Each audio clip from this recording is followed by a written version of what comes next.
En effet, le mouvement, en aucun cas dont j'étais le premier porte-parole,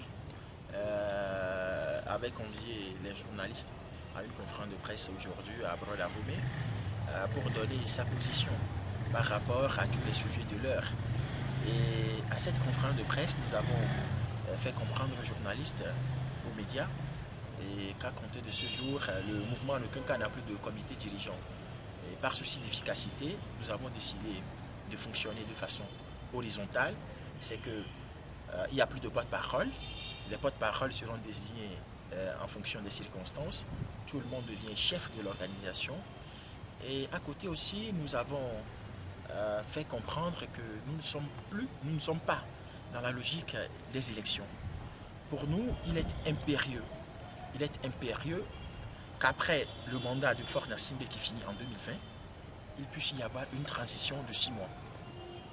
Une transition, cela suppose que le gouvernement doit être dissous, l'Assemblée nationale doit être également dissoute, et toutes les institutions, la CENI, la Cour constitutionnelle, la HAC, la Cour des comptes, la CNDH, tous doivent être dissoutes.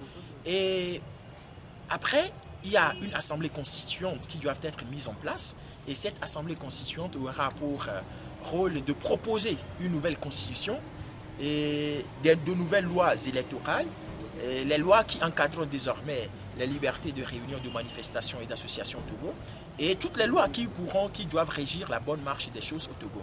Et aussi, nous avons tenu, pour nous, plutôt, les élections auront lieu après cette transition-là.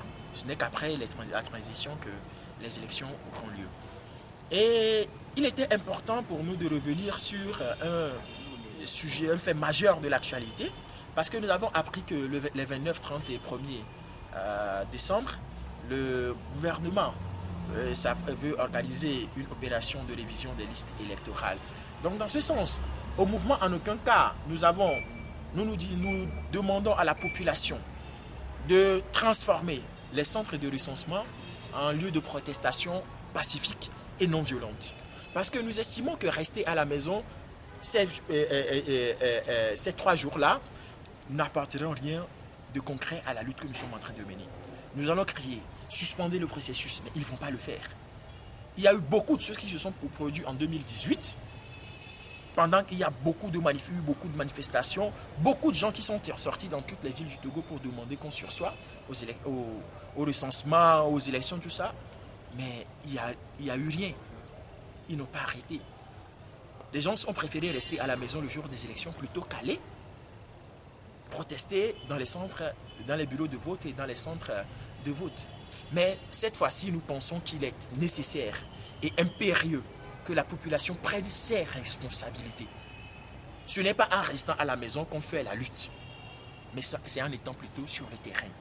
Et c'est pourquoi nous demandons une fois encore à la population togolaise, à tous les démocrates du Togo, à tous les patriotes, de transformer les lieux de recensement en espace de protestation pacifique et non violent. Bon, je l'avais déjà dit que ce n'est pas souci d'efficacité que nous avons décidé de fonctionner de façon horizontale.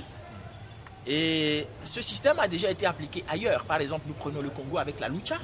Ils ont eu appliqué ce système et ça a marché parfaitement. Et aujourd'hui, nous pensons que ce système est la plus adaptée à notre contexte parce que dans les jours à venir, nous savons qu'il y aura beaucoup de représailles, il y aura beaucoup de persécutions, mais il faut quand même essayer d'anticiper toutes ces choses-là et de prendre toutes les dispositions nécessaires. Bon, un panier à crabe, comment? Ce n'est pas un panier à crabe. L'essentiel est que nous, à notre niveau, nous savons ce que nous sommes en train de faire. Nous savons ce que nous faisons. Non, mon séjour à la prison civile de Lomé ne pouvait jamais... en tout cas, ce n'est pas à cause de ça. Ce n'est pas à cause de ce séjour-là. D'ailleurs, même nous, on n'a pas peur de la prison. On peut retourner à tout moment. Hein. Nous, on n'a pas peur de ça. Et d'ailleurs, je tiens à relever que c'était une proposition, une idée que les camarades étaient en train de discuter même avant ma sortie de prison. Et quand je suis sorti, évidemment, ils m'en ont parlé. Ils m'ont dit que c'est ce que nous souhaitons désormais pour le mouvement. J'ai tenté de comprendre un peu les motifs et l'intérêt que cela puisse avoir. Et véritablement, et vraiment, je peux vous assurer que j'ai été moi-même très séduit par l'idée. J'ai beaucoup apprécié les intentions évoquées. Et je pense que c'est, comme je l'avais dit, que c'est la chose la plus adaptée à nous, en tout cas dans le contexte actuel.